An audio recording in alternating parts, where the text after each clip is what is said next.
सर्वशास्त्रादिपीयूषा सर्ववेदैकसत्फला सर्वसिद्धान्तरत्नाढ्य सर्वलोकैकदृक्पदा सर्वभागवतप्राणा श्रीमद्भागवतं प्रभो कलिद्वन्तोदिदादित्य श्रीकृष्णा परिवर्तिता परमानन्दपाठाय प्रेमवर्षक्षराय ते सर्वदा सर्वसेव्याय श्रीकृष्णाय नमोऽस्तुते मदेकबन्धो मत्सङ्गिन्मद्गुरो मन्महादन मन्निस्तारक मद्भाग्य मदानन्द नमोऽस्तुते असाधुस्साधु दादायिन्नति नीचोदचाकर आनमं च कदा शृण्मां प्रेम्णा हृत्कण्ठयोस्फुराः ॐ नमो भगवते वासुदेवाय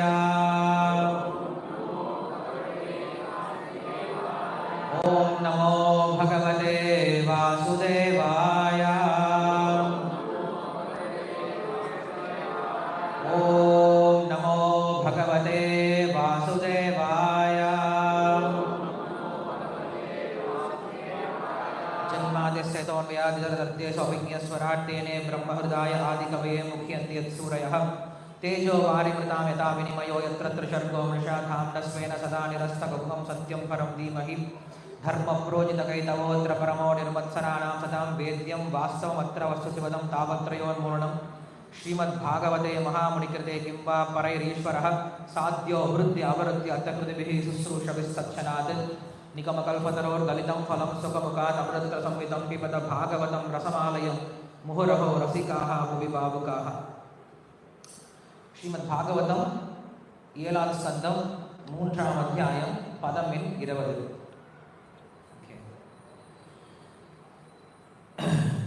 व्यवसायेन तेनेन दुष्करेण मनस्विनां तपोनिष्ठेन भवता जितोऽहं दितिनन्दन. Translation and commentary by His Divine Grace A.C. Bhaktivedanta Swami Srila Prabhupada, Moderator of ISKCON. Translation. Vyavasayena,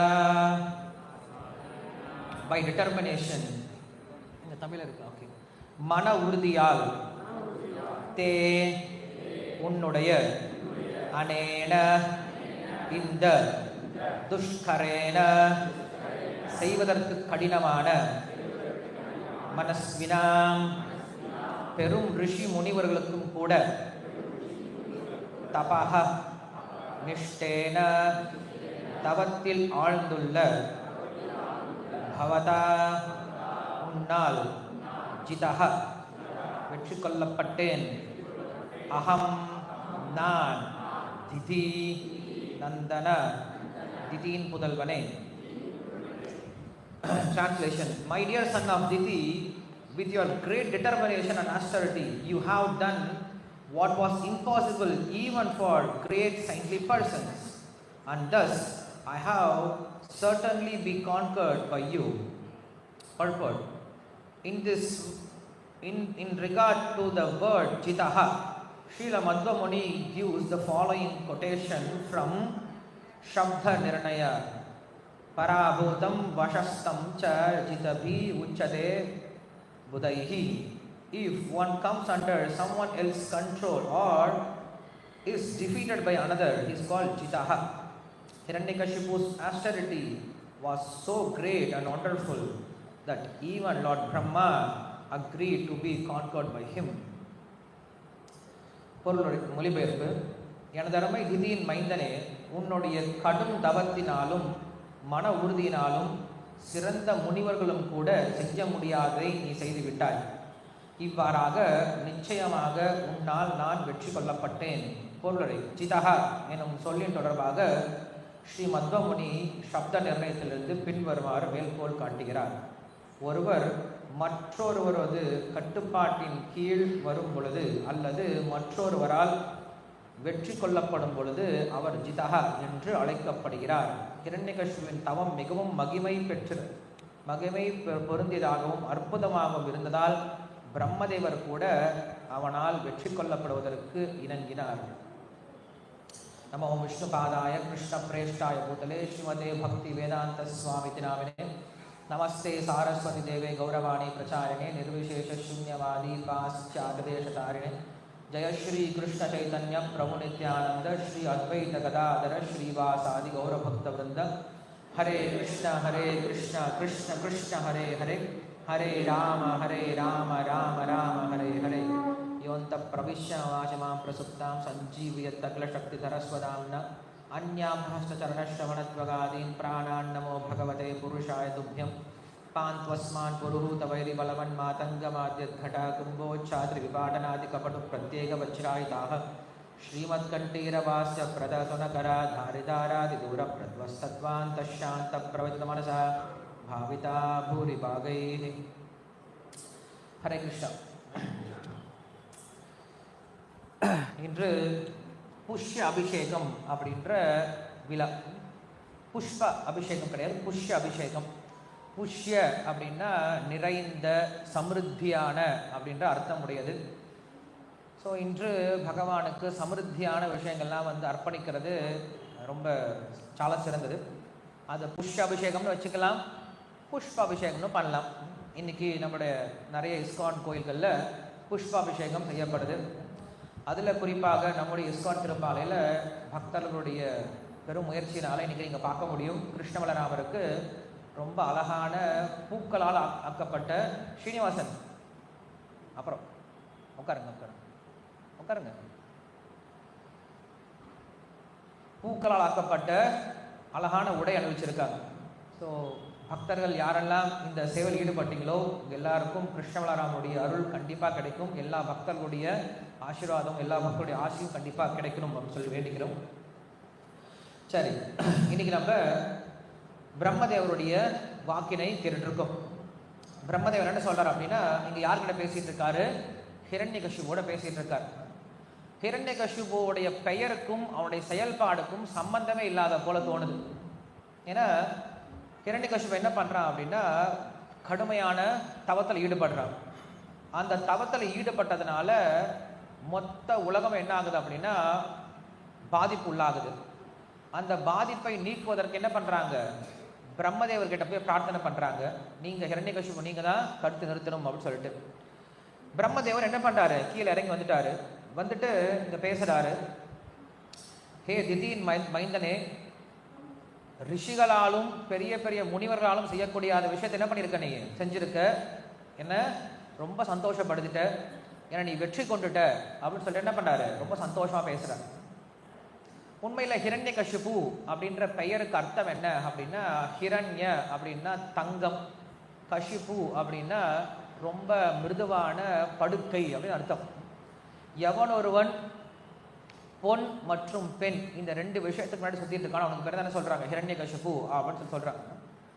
அதாவது இந்த உலகத்தை அனுபவிக்கணும் அப்படின்ற எண்ணத்தை உடையவர்களுக்கு பேர் என்ன சொல்றோம்? ஹிரண்யகசிபு அப்படின்னு சொல்றோம்.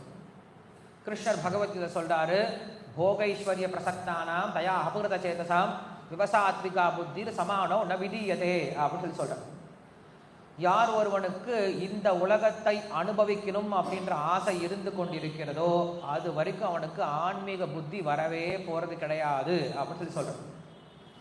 உண்மையில மக்கள் இன்னைக்கு ஆன்மீகத்தை பின்பற்றுவதை போல தோன்றினாலும் அது ஆன்மீகமே கிடையாது, அதுவும் பௌதிகம்தான். ஆன்மீகம் அப்படின்னாவே ஆத்ம சம்பந்தமான விஷயமா இருக்கணும், பகவத் சம்பந்தமான விஷயமா இருக்குமே தவிர இந்த உலக சுகத்தை சம்பந்தமான விஷயமா இருக்கு அப்படின்னா அது ஆன்மீகமே கிடையாது. இப்ப கிருஷ்ணர் சொல்றாரு, இந்த ரெண்டு விஷயத்துல நம்மளுக்கு ஆசை இருந்தது அப்படின்னா நாம் ஆன்மீகத்தில் முன்னேறுவது சாத்தியமே இல்லைன்னு சொல்றாரு. இந்த உலகத்தை அனுபவிக்கணும் அப்படின்னா ரெண்டே விஷயம்தான், நிறைய சம்பாதிக்கணும், நிறைய புலன்களை என்ன பண்ணும், சந்தோஷமா இருக்கணும் அப்படின்னு நினைக்கிறது. இது ரெண்டுல இருந்து வெளியில வரணும் அப்படின்னு சொல்றாரு. ஹிரண்யகசிபு பார்த்தோம் அப்படின்னா இந்த பெயருக்கு ஒரு உதாரணம் அப்படின்னு சொன்னா, இந்த உலகத்தை அனுபவிப்பதற்கான ஒரு உதாரணம் அப்படின்னா அது ஹிரண்யகசிபு தான். ஆனா அந்த ஹிரண்யகசிபு கூட என்ன தெரியுமா பண்றான்? அப்படிப்பட்ட ஒரு பெரிய சக்தியை பெறுவதற்கு தபஸ்யம் பண்றான். இங்க சொல்லப்படுது, ஹிரண்யகசிபு செய்த தவத்தை போல யாராலையும் செய்ய முடியாது அப்படின்னு சொல்றது யாரு? பிரம்மாவே சொல்றார். ஏன்னா நமக்கு இந்த உலகத்துல ஒரு சிலரை தெரியும், நமக்கு தெரியாத நிறைய பேர் இருப்பாங்க இல்லையா? நமக்கு தெரியாத நிறைய பேர் இருப்பாங்க. இன்னும் வரக்கூடிய காலங்கள் நமக்கு தெரியாதவங்க கண்டிப்பா நிறைய பேர் இருக்க போறாங்க. யாருமே சொல்லிட முடியாது இவர் தான் சார் கிரேட்டஸ்ட் ஆஃப் ஆல் அப்படின்னு சொல்லிட முடியாது. ஏன்னா நமக்கு தெரிஞ்சது இவர் மட்டும்தான். நமக்கு தெரியாத இன்னும் நிறைய பேர் இருப்பாங்க இல்லையா, பெரிய ஆளுங்க இருப்பாங்கல்ல, இருந்திருப்பாங்க, இன்னும் இருக்க போறாங்க. நம்மளுடைய ஞானம் ரொம்ப அளவுக்குட்பட்டது. ஆனால் பிரம்மாவுடைய ஞானம் எப்படிப்பட்டது? முக்காலமும் அவர் தெரிஞ்சவராக இருக்கிறதுனால கடந்த காலம், நிகழ்காலம், எதிர்காலம் அப்படின்ற இந்த 3 காலத்தையும் உணர்ந்தவராக இருக்கிறதுனால அவர் என்ன பண்ணாரு, 3 காலத்தில் இருக்கக்கூடிய மனிதர்களையும் என்ன பண்ணார், அவர் பரிசோதனை பண்ணி பார்க்கிறார். ஏன்னா பிரம்மா பேசார் அப்படின்னா நம்மை போல சும்மா முகஸ்துதியெல்லாம் பாட மாட்டார். உயர்ந்த மனிதனுடைய வாயிலிருந்து ஒரு வார்த்தை வருது அப்படின்னா சும்மா பேச்சுக்காக நான் சொன்னேன் அப்படின்லாம் சொல்ல மாட்டேன். நம்ம சொல்லிட்டு என்ன சொல்லுவோம், சும்மா விளையாட்டுக்கு சொன்னேன் அப்படின்னு நம்ம சொல்லுவோம் இல்லையா. அது போல என்ன பண்ண மாட்டாங்க, மகாத்மாக்கள்லாம் பேச மாட்டாங்க. அவங்க பேசினாங்க அப்படின்னா அது வேத வாக்கியமாக தான் இருக்கும். இன்னும் சொல்ல போனோம் அப்படின்னா விஷ்ணுவுக்கு மகாஸ்வனஹா அப்படின்னு ஒரு பேர் கொடுக்குறார். விஷ்ணு சாஸ்திரநாமத்தில் நம்ம பார்த்துருக்கோம். மகாஸ்வனஹான்னு எடுத்துனீங்க அர்த்தம் பெரிய சப்தத்தை உண்டு பண்ணுபவர் அப்படின்னு அர்த்தம்.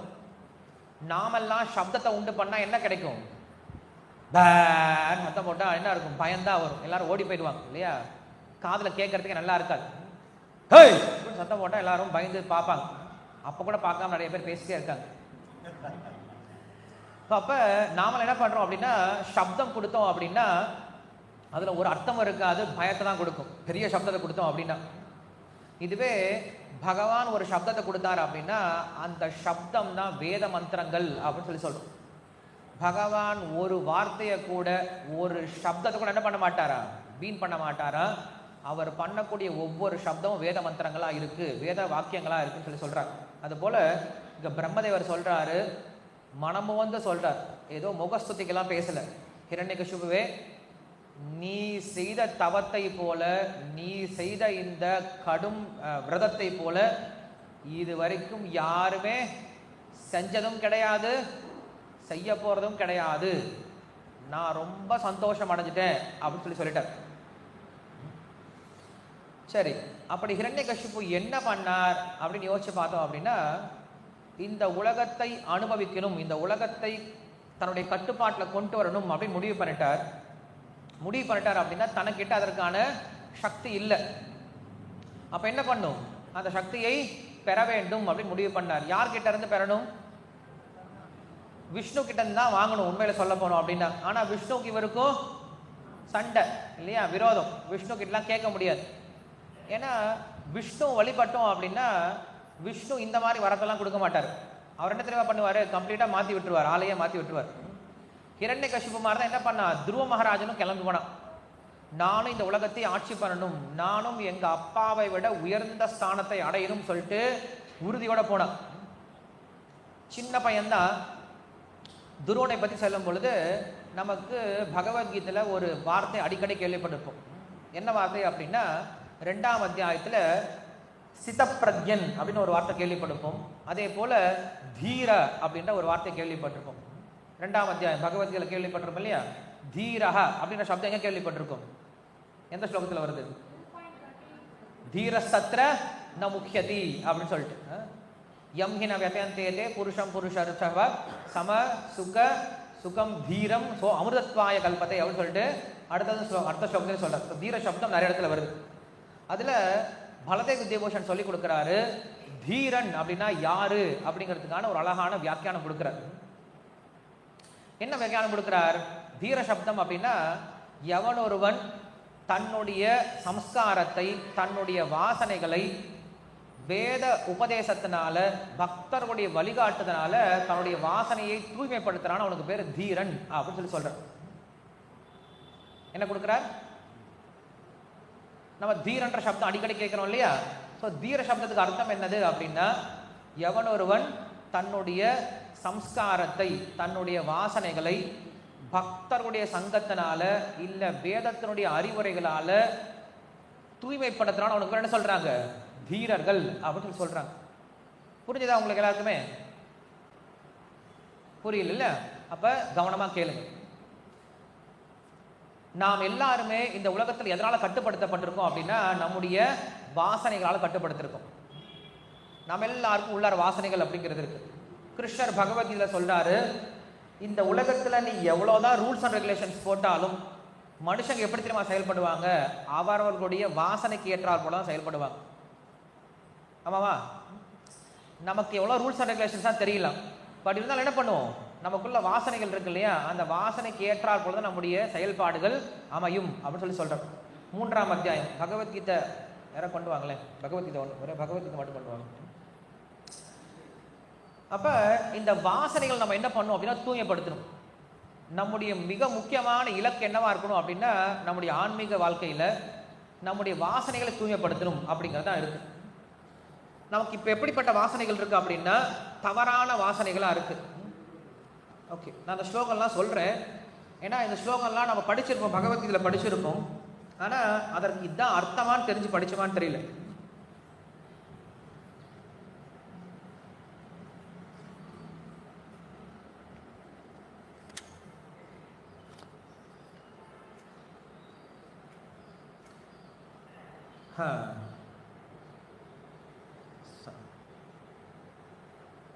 சதுருஷம் சேஷ்டதே ஸ்வஸ்யாத் பிரகிருத்தேர் ஞானவானபி பிரகிருதிம் வியாந்தி பூதானி நிக்ரஹ கிம் கரிஷ்யதி அப்படின்னு கிருஷ்ணர் சொல்றார். இது 3ஆம் அத்தியாயத்தில் 33வது ஸ்லோகம், ரொம்ப முக்கியமான ஸ்லோகம். கிருஷ்ணர் சொல்றார், சதுருஷம் சேஷ்டதே ஸ்வஸ்யாத் பிரகிருத்தேர் ஞானவானபி பிரகிருதிம் வியாந்தி பூதானி நிக்ரஹ கிம் கரிஷ்யதி அப்படின்னு என்ன அர்த்தம் சொல்றாருன்னா, ஒவ்வொருவரும் முக்குணங்களிலிருந்து பெறப்பட்ட இயற்கையையே பின்பற்றுவதால் அறிவு சார்ந்த ஞானியும் தனது சுய இயற்கையின்படியே செயல்படுகிறான். அடக்குமுறையினால் எதை சாதிக்க முடியும்? புரிஞ்சுதா உங்களுக்கு? என்ன சொல்றாரு அப்படின்னா, அடக்குமுறையினால எதை என்ன பண்ண முடியாதா, சாதிக்க முடியாது.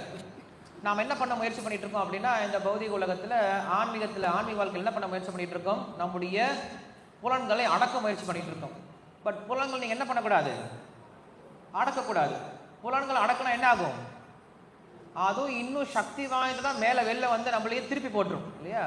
ஸோ புலன்களை அடக்கிறது முக்கியம் கிடையாது. புலன்களை என்ன பண்ணணும், நம்ம தூய்மைப்படுத்தணும் அப்படின்னு தான் நமக்கு சாஸ்திரம் சொல்லி கொடுக்குது இல்லையா? ஆனால் கிருஷ்ணர் இங்கே சொல்றாரு, இந்த உலகத்தில் ஞானவானபி நிக்ரஹ கிம் கரிஷ்யதி அப்படின்னு சொல்றாரு. ஞானத்தை பெற்றவர்களாக இருந்துமே கூட மனிதர்கள் தங்களுடைய வாசனை பிரகாரமே செயல்படுகிறார்கள், தங்களுடைய இயற்கைக்கு பிரகாரமே செயல்படுகிறார்கள் அப்படின்னு சொல்றாரு. வாசனைகள் அப்படின்னா என்னது? இப்போ ஒரு துணி இருக்கு, இந்த துணி இருக்கு, துணியில் நான் என்ன பண்றேன், மல்லிகைப்பூவை சுற்றி வச்சிருக்கேன், ஒரு நாள் ஃபுல்லாக சுற்றி வச்சிருக்கேன். அடுத்த நாள் என்ன பண்றேன், மல்லிகைப்பூவை அந்த துணியிலேருந்து எடுத்துட்டேன். ஆனால் துணியில் என்ன இருக்கும், மல்லிகைப்பூனுடைய வாசனை அப்படியே ஒட்டிகிட்டு இருக்கும் இல்லையா? இது வாசனைன்னு புரிஞ்சுக்கிறோம். இதே போல தான் நாம் இந்த உலகத்தில் எந்த செயல்பாடை செய்தாலும் அந்த செயல்பாடுடைய ஒரு ஜெராக்ஸ் காப்பி நம்முடைய மனசில், நம்முடைய உணர்வில் என்ன பண்ணும், போய் ஒட்டிக்கும். ஒரு காப்பி எடுத்து வச்சுக்கணும் நம்முடைய மனசு. ஏன்னா நம்ம மனசு நினைக்கும் நாம் நல்ல விஷயம் தான் செய்யறோம்னு நினச்சிக்கிட்டு இருக்கு. அதனால் என்ன பண்ணுது, அதை அப்படியே ஒரு காப்பி எடுத்து வச்சுக்குது. நம்ம செய்யறது மனசுக்கு புரியாது, நல்லதா கெட்டதான்னு மனசுக்கு தெரியாது. மனசோடைய வேலை என்னது, காப்பி எடுத்து வச்சுக்கிறது, அவ்வளோதான். நாம் நல்ல விஷயம் செஞ்சோம் அப்படின்னா என்ன பண்ணோம், நல்ல காப்பி எடுத்து வச்சுக்கோம். கெட்ட விஷயம் செஞ்சோம் அப்படின்னா கெட்ட விஷயத்த காப்பி எடுத்து வச்சுக்கோம். உதாரணத்துக்கு சின்ன குழந்தையா இருக்கும்போது நம்ம என்ன பண்ணுறோம், ஏதோ ஒரு திருவிழாவுக்கு போகிறோம், ஏதோ ஒரு ஃபங்க்ஷனுக்கு, ஏதோ ஒரு வீட்டுக்கு போகிறோம். போகும்போது சுற்றி அங்கே நிறைய பிளேட்டில் நிறைய பிரசாதம்லாம் வச்சுருக்காங்க, லட்டு வச்சுருக்காங்க. நமக்கு யாரும் லட்டே கொடுக்க மாட்டேங்கிறாங்க, அது வெறும் தட்டில் வச்சுட்டு கொண்டு போயிடுறாங்க, வச்சுட்டு கொண்டு போயிடுறாங்க. நமக்கு வெறும் பொங்கலும் சாம்பார் கொடுத்து அனுப்பிச்சிடுறாங்க. போகிற பையன் பார்த்துட்டே இருக்கான், லட்டு நம்மளை கொடுப்பாங்களா கொடுக்க மாட்டாங்களா தெரியலையே, என்ன பண்ணலான்னு தெரியல, சுற்றி பார்த்துட்டு இருக்கான். யாரும் பார்க்காம என்ன பண்ணுறான், லட்டு எடுத்து டபக்குன்னு எடுத்து ஜோலை போட்டு போயிடறான், சாப்பிட்டு போயிடறான்னு வச்சுக்கோங்களேன். இப்போ இந்த லட்டை என்ன பண்ணாவ, திருடிட்டான் இல்லையா? இப்போ இந்த குணம் அப்படின்றது இருக்கு இல்லையா, அந்த திருடுறது அப்படின்ற இந்த ஒரு செயல்பாடு இருக்குல்ல, இது நம்ம மனசில் போய் என்ன ஆகிடும், உள்ளே போய் பதிஞ்சிடும். இதே போல் இன்னொரு சூழ்நிலை வரும் பொழுது, பசங்க யாருமே இல்லாமல் இருப்பாங்க கிளாஸில். அப்போ நமக்கு அப்பா என்ன பண்ணியிருக்க மாட்டார், ரப்பர் வாங்கி கொடுத்துருக்க மாட்டார், இல்லைன்னா பென்சில் வாங்கி கொடுத்துருக்க மாட்டார். உடனே என்ன பண்ணுவோம், சுற்றி பார்ப்போம், டக்குன்னு என்ன பண்ணுவோம், ஒரு பென்சில் எடுத்து பாக்கெட்டில் போட்டு ஜோவில் போட்டு போயிடுவோம் இல்லையா? இதே வாசனை மறுபடியும் கண்டினியூ ஆகும். நீங்கள் பெரியவங்க ஆனாலும் கூட என்ன ஆகும், இந்த வாசனை அப்படியே கண்டினியூ ஆகிட்டே இருக்கும். இது பெரிய விஷயத்தில் கொண்டு மாற்றி விட்டுரும் நம்மளை. இது என்ன ஆகுது அப்படின்னா, நம்முடைய சப்கான்ஷியஸ் மைண்டில் உள்ள ஸ்டோரி இருக்குது அப்படின்னு சொல்லிட்டு ரூப கோஸ்வாமி தன்னுடைய கிரந்தத்தில் சொல்லுவார். என்ன ஆகும் அப்படின்னா, நாம் நல்ல மனிதர்களாக வாழ்ந்துட்டு இருப்போம். திடீர்னு எங்க இருந்து வந்ததுன்னே தெரியாது. நம்முடைய ஆள் உணர்வுல இருந்து ஒரு தவறான ஒரு எண்ணம் நம்ம மேல வந்து சேரும். நமக்கே தெரியாது எப்படி இந்த எண்ணம் நம்ம கிட்ட வந்ததே தெரியாது. இது என்ன சொல்றாங்க அப்படின்னா, ஒரு பெரிய குளம் இருக்கு. அந்த குளம் பார்த்தோம் அப்படின்னா மேல அமைதியா இருக்கும், ரொம்ப சாந்தமா அமைதியா தூய்மையா இருக்க மாதிரி இருக்கும். ஆனா குளத்துக்கு கீழே இருந்து பார்த்தோம் அப்படின்னா திடீர்னு ஒரு முட்டை ப்ளுப் அப்படி வந்து என்ன பண்ணும், டப் அப்படின்னு வந்து வெடிக்கும். உள்ள யாரும் கல்லாம் போட மாட்டாங்க, ஆனா என்ன வரும், ஒரு முட்டை வந்து வெடிக்கும். ஏன் வெடிக்குது அப்படின்னா, அந்த குளத்துக்குள்ள என்ன இருக்கு, நிறைய அழுக்கு இருக்கு இல்லையா. நிறைய அழுக்கு இருக்கிறதுனால அது உள்ள கேஸ் ஃபார்ம் ஆகும். அந்த கேஸ் என்ன ஆகுது, வெளில வந்து ஒரு பபுளா வந்து வெடிக்குது. அது எப்போ வந்து வெடிக்கும் அப்படின்றது நம்மளுக்கு தெரியவே தெரியாது. அதே போலதான் நம்முடைய உணர்வுல என்ன ஆகுது அப்படின்னா, நிறைய அழுக்குகள் சேர்ந்து இருக்கிறதுனால, அழுக்குகள் என்னது, நம்ம செய்யக்கூடிய காரியங்கள் தான் சொல்றோம். நல்ல காரியங்கள் செஞ்சோம் அப்படின்னா நல்ல விஷயங்கள் ஸ்டோர் ஆக போகுது, தப்பான காரியங்கள் செஞ்சோம் அப்படின்னா அழுக்குகள் தான் உள்ள ஸ்டோர் ஆக போகுது. அப்ப என்ன ஆகும் அப்படின்னா, இந்த அழுக்குகள்லாம் உள்ள சேர்ந்துக்கிட்டே இருக்கும், நமக்கு வெளில தெரியவே தெரியாது. ஒரு சூழ்நிலையில நாம் ரொம்ப அமைதியா இருக்கிற மாதிரி, வாழ்க்கை ரொம்ப அமைதியா போயிட்டு இருக்க மாதிரி தோணும் பொழுது என்ன ஆகும், நம்ம மனசுக்குள்ள இருந்து இந்த அழுக்கு வெளில வந்து வெடிக்கும். நாமும் தப்பான காரியம் பண்ணிடுவோம். பண்ணிட்டு அதுக்கப்புறம் யோசிப்போம், நான் ஏன் இந்த காரியத்தை பண்ணேன், நான் இப்படிப்பட்ட ஆள் கிடையாது, இதுக்கு முன்னாடி நான் இப்படி காரியம்லாம் பண்ண மாட்டேனே, நான் ஏன் இந்த விஷயத்த பண்ணேன் அப்படின்னு அப்புறம் யோசிப்போம் இல்லையா.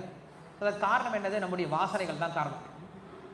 அப்போ நம்ம என்ன பண்ணணும், இந்த வாசனைகளை தூய்மைப்படுத்தணும் அப்படிதான் முதல்ல சொல்லி கொடுக்குறாங்க. பகவத்கீதையினுடைய முழு விஷயமே இல்லை, ஆன்மீகத்தினுடைய முழு சாரமே என்ன அப்படின்னா, நம்முடைய தீய வாசனைகளை எடுத்துட்டு நல்ல வாசனைகளை உள்ள அனுப்பணும் அப்படிங்கிறது ஆன்மீகத்தினுடைய மிக முக்கியமான ஒரு குறிக்கோள். நாம் கெட்ட விஷயங்களையே பார்த்து, கெட்ட விஷயங்களையே கேட்டு, கெட்ட விஷயங்களையே பேசி, கெட்ட விஷயங்களையே தொட்டு, கெட்ட விஷயங்களையே ருசித்து எல்லாம் நமக்குள்ள எப்படி இருக்கு, வெறும் அழுக்குகளாக சேர்ந்துட்டு இருக்கு. இப்போ என்ன பண்ண, அதை அப்படியே நம்ம ரீப்ளேஸ் பண்ணும். எப்படி ரீப்ளேஸ் பண்ணும், நல்ல விஷயங்களை, ஆன்மீக விஷயங்களை பார்க்கறது, ஆன்மீக விஷயங்களை கேட்கறது, ஆன்மீக விஷயங்களை முகர்றது, ஆன்மீக விஷயங்களை ருச்சிக்கிறது, ஆன்மீக விஷயத்தை பற்றி சொல்றது, ஆன்மீக விஷயங்களை தொடுறது. இப்படி நம்ம என்ன பண்ணுறோம் அப்படின்னா, நம்முடைய வாசனைகள் நம்ம ரிவர்ஸ் பண்ண ஆரம்பிச்சிட்டோம் அப்படின்னா உள்ள இருக்கக்கூடிய வாசனைகள் என்ன ஆகும், க்ளீன் ஆக ஆரம்பிச்சிடும். இதை க்ளீன் பண்ணல அப்படின்னா பெரிய பிரச்சனையில் மாட்டிப்போம். சரி, நான் இப்போ இந்த வார்த்தை ஏன் பேசிட்டு இருக்கேன், வாசனைகளை பற்றி ஏன் பேசிட்டு இருக்கேன், எங்க இருந்து ஆரம்பிச்சது, நம்ம தீரன்ற சப்தத்தில் ஆரம்பிச்சோம் இல்லையா. ஸோ தீரன் அப்படின்னா என்ன அப்படின்னா, யார் ஒருவன் தன்னுடைய வாசனைகளை சாஸ்திர விதிமுறைகளாலேயோ பக்தர்களுடைய வழிகாட்டுதலாலேயோ தூய்மைப்படுத்துறாரு, அவருக்கு பேர் தீரன் சொல்லி சொன்னோம். இதற்கு உதாரணம் சொல்லணும் அப்படின்னா, துருவ மகாராஜோட உதாரணம் எடுத்துக்கலாம். நான் துருவ மகாராஜன் ஆரம்பித்தேன்.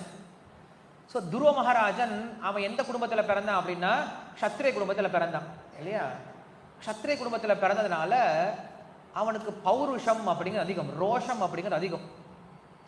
இந்த ரோஷம் அப்படிங்கிறது க்ஷத்ரியனுக்கே உண்டான ஒரு இயற்கையான குணம். இந்த ரோஷம் எப்படி வந்தது அப்படின்னா, இந்த ஆத்மா இருக்கு இல்லையா, இந்த ஆத்மாவானது பல உடல்களில் பயணம் பண்ணியிருக்கு.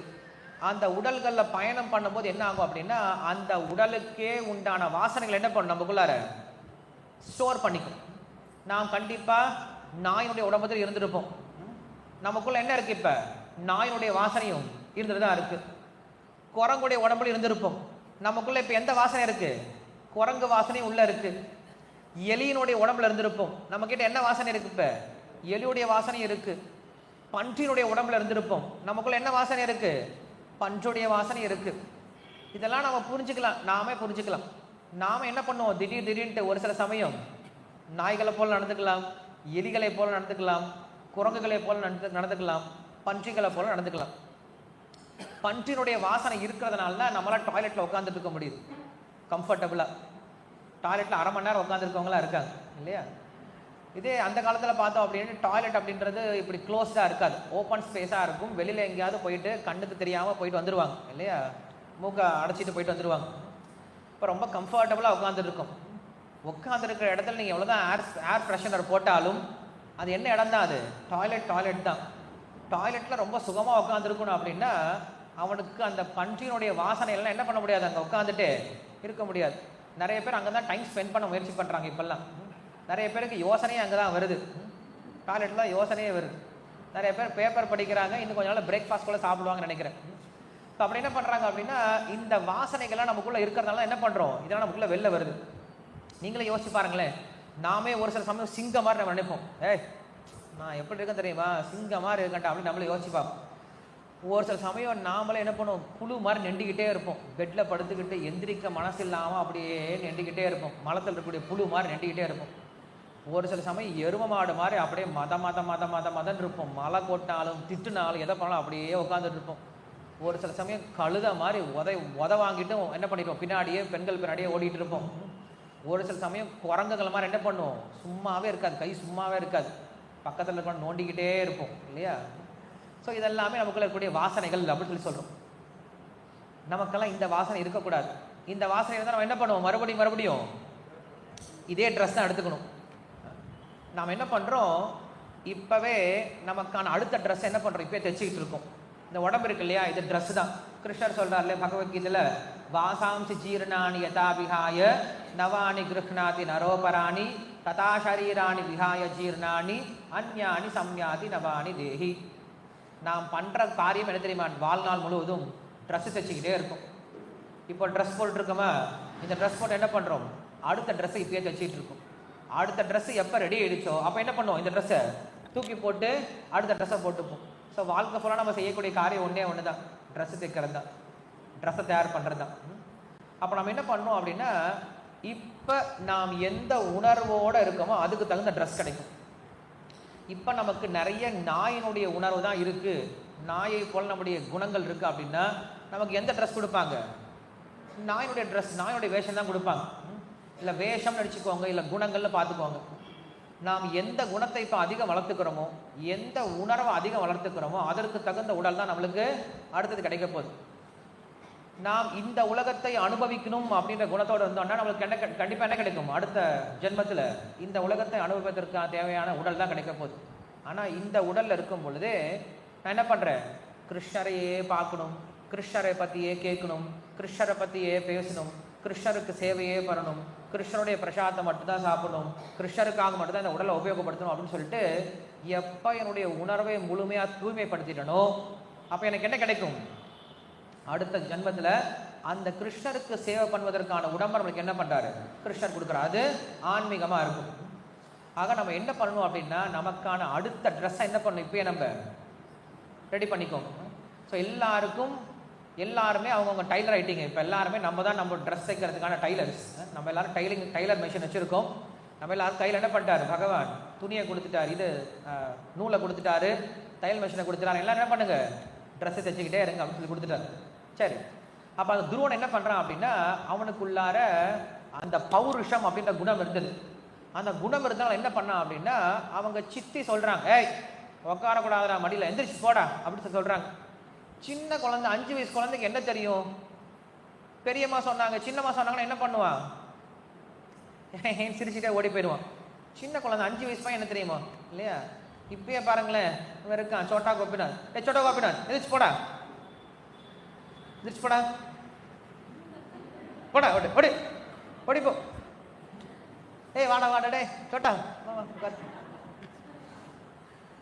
உனக்கு வயசு என்னடா அது, 12 வயசு பையன் இல்லையா.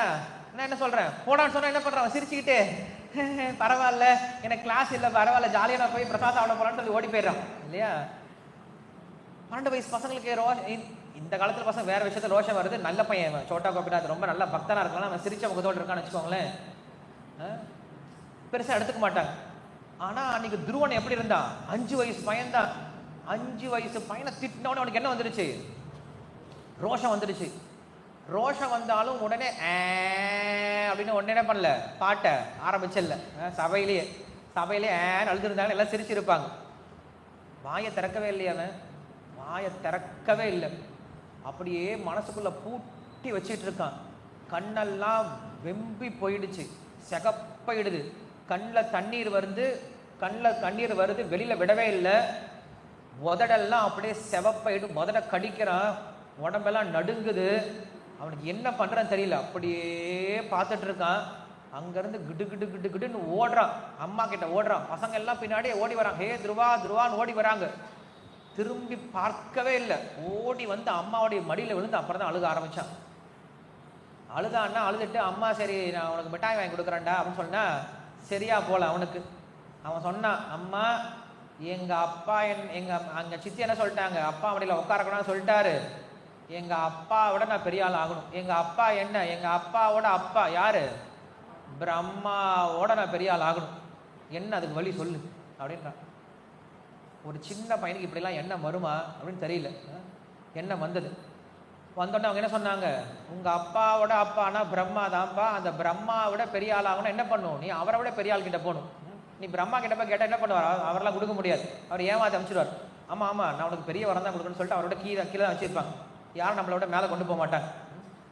அவரோட பெரியவர்கிட்ட நீ போ, கிருஷ்ணர்கிட்ட போன்னு சொல்லி அனுப்பிச்சி விட்டாங்க. துருவன் வந்து கிளம்பிட்டான். கிளம்புனா அம்மா கேட்குறேன் எங்கடா போகிறேன் அப்படின்ட்டு. நீ தானே சொன்ன தபஸ்யம் பண்ண சொன்ன, கிளம்பிட்டேன். நான் தபஸ்யம் பண்ண சொன்னேன், 5 வயசில் போகாதப்பா, நீ ரொம்ப சின்ன பையன், அப்புறம் போ. அப்புறம்லாம் கிடையாது, இப்பயே போகிறேன். இந்த சின்ன குழந்தைங்க இந்த ஒரு பிடிவாதம் இருக்குது, எது செஞ்சாலும் இப்பயே வேணும். அம்மா எனக்கு கல்யாணம் பண்ணலான்டா, பெரிய பையன், எனக்கு இப்போவே வேணும். இப்போவே என்ன எங்கே கிடைக்கிறது, பொம்மை தான் பிடிச்சி கொடுக்கணும் இல்லையா. என் குழந்தை கேட்டா, ஆல்பத்தை பார்த்துட்டு, எங்கே ஆல்பத்தில் நீங்களாம் இருக்கீங்க, நான் இல்லை, நீ பிறக்கவே இல்லை, அப்போ இன்னொரு தடவை கல்யாணம் பண்ணுங்க, நான் ஆல்பத்துக்கு வரேன் அப்படின்ட்டு. இப்போவே பண்ணு அப்படின்னா அது எப்படி சாத்தியம். குழந்தைங்க இந்த பிடிவாதம் அப்படிங்கிறது இருக்குது. அவன் பிடிவாதம் பிடிச்சபடியாக நிற்கிறான். நான் இப்போவே பார்த்தானும், நான் உனக்கு சாலா கிராமம் கொடுக்குறேன்டா, விஷ்ணுக்கு இங்கேயே பூஜை பண்ணுறேன், வீட்டிலேருந்தே பூஜை பண்ணுறான், விஷ்ணு வருவார். அதெல்லாம் முடியாது. எங்கள் சித்தி சொல்லியிருக்காங்க, காட்டுக்கு தான் போகணுமா, காட்டில் தான் விஷ்ணு இருப்பாரா, காட்டில் போனால் தான் விஷ்ணு கிடைப்பாரா, நான் காட்டுக்கு போகிறேன். வேணாண்டா பயலே, ரொம்ப சின்ன பையன்டா, 5 வயசு பையன்டா, காட்டில் போனால் நிறைய மிருகங்கள்லாம் இருக்குண்டா, அங்கே உனக்கு தங்கறதுக்கு இடம் இருக்காரா, சாப்பிட்றதுக்கு ஒன்றும் இருக்காரா, உனக்கு உதவி பண்ணுறதுக்கு ஆள் இருக்க மாட்டாங்கடா, நீ போகாதடா அப்படிலாம் அவங்க அம்மா சொல்லலையா. நம்ம நினச்சிக்கிட்டு இருப்போம் அப்படி சொல்லியிருப்பாங்கன்ட்டு. அவங்க அம்மா அப்படிலாம் சொல்லலை. ஏன்னா அவங்க அம்மா யாரு,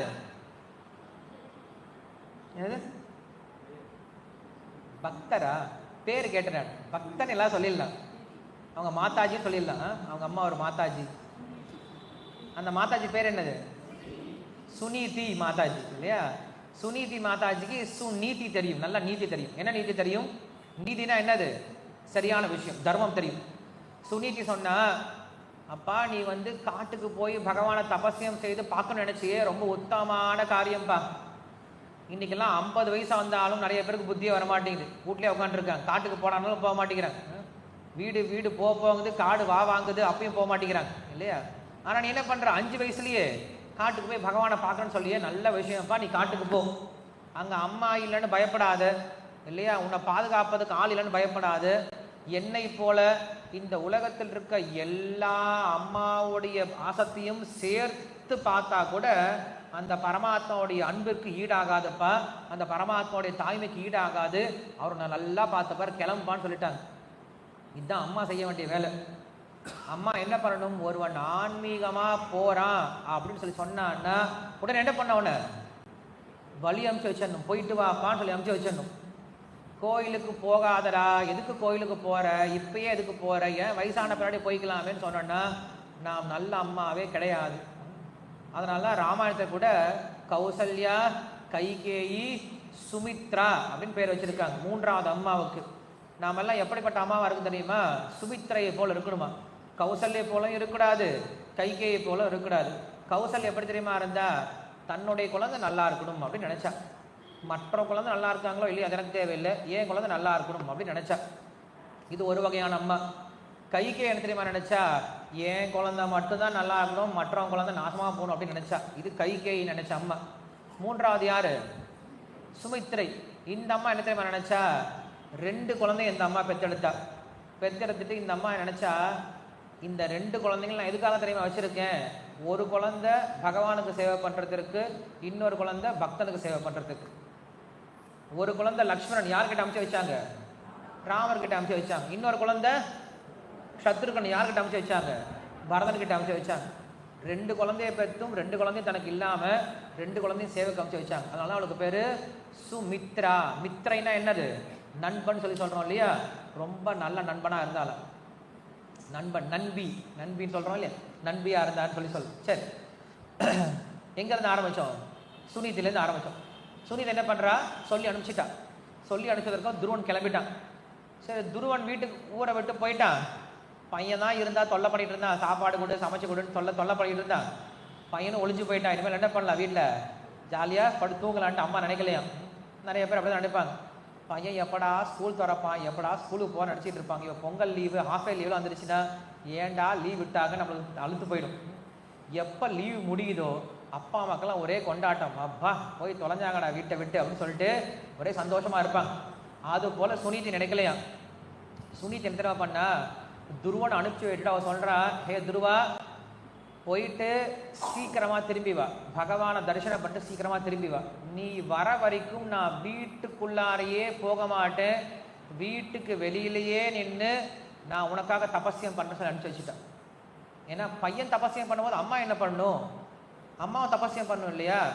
பையன் வேணால் தபஸ்யம் பண்ணிட்டோம், நான்லாம் பண்ண முடியாதுன்னு நினச்சானா அவங்க அம்மாவே கிடையாது. நிறைய பேர் என்ன பண்ணுவாங்கன்னா, பசங்கள்லாம் பக்தர்களாக மாறுவாங்க, வெங்காயம் போடலாம் சாப்பிட்றது விட்டுருவாங்க. அப்பா அம்மா, ஏன் நீ தான் பக்தி பண்ணுற, நீ சாப்பிடாம இரு, நான் ஏன் சாப்பிடாம இருக்கணும், நீ வேணா அப்படி இரு, நான் ஏன் இருக்கணும் அப்படின்னு சொல்லிட்டு நினைப்பாங்க. அம்மா அப்படி இருக்கக்கூடாது. அம்மாவுடைய மிக முக்கியமான குணமே என்ன, தியாகம் அப்படிங்கிற குணம். தன்னுடைய பசங்களுக்காக எதை வேணால் தியாகம் செய்ய தயாராக இருப்பாங்க அம்மாக்கள் இல்லையா. அப்போ என்ன பண்ணுறா சுனிதி, தன்னுடைய பையன் வர வரைக்கும் என்ன பண்ணுறாங்க, உட்காந்து கூட கிடையாது, ரோட்டில் வெளியில் நின்று தபஸ்யம் பண்ணுறாங்களாம். பயங்கரமான மழையிலையும் வெயிலையும் என்ன பண்ணுறாங்க, வெளியே தபஸ்யம் பண்ணிட்டு இருக்காங்க பையனுக்காக. அம்மா அப்படி இருக்கணும். இவன் என்ன பண்ணுறான், துருவன் கிளம்பி போயிட்டான். சத்திரியர் அந்த வாசனை இருக்கு இல்லையா, என்ன இருக்குது, அவனுக்கு கோவம் வந்துருச்சு. இது சத்திரிய வாசனை தான் போயிட்டு இருக்கான். அப்போ நடுவில் வந்து நின்னது யார், அங்கே நாரதர் வந்து நிற்கிறார். நாரதர் வந்து என்ன பண்ணார் அப்படின்னா, உபதேசம் கொடுக்குறார். அப்பா நீ கோவம்லாம் படக்கூடாது, கோவம் படுறது இந்த வயசுக்கு சரியில்லை, நீ என்ன பண்ணு, திரும்ப வீட்டுக்கு போ, கோவப்படுறதை நம்ம எல்லாரும் சகிச்சுக்கணும்ப்பா, நம்ம மான அவமானத்தெல்லாம் பெருசாக எடுத்துக்கூடாது அப்படின்ட்டு நல்ல உபதேசங்களை தான் பண்ணார். ஆனால் துருவன் என்ன தெரியுமா சொன்னா, சுவாமி நீங்கள் சொல்கிறதெல்லாம் உண்மை, எனக்கு இது செல்லுபடி ஆகாது, என்னை ஆளை விடுங்கள் அப்படின்னு சொல்லிட்டு போயிட்டான். நாரதருக்கே பதில் சொல்லிட்டு போயிட்டாங்க. நாரதருக்கு பதில் சொன்னவங்க யாருமே எனக்கு தெரிஞ்சு இல்லை. பிரகலாதன் உள்பட எல்லாரும் என்ன பண்ணுவாங்க, நாரதர் சொன்னால் கேட்டுப்பாங்க. யார், வியாசாச்சாரியர் என்ன பண்ணுவாங்க, நாரதர் சொன்னால் கேட்டுப்பாங்க. நாரதர் எதிர்த்து பேசுகிறவங்க யாரா நீங்கள் யோசிச்சு பார்க்க முடியுமா?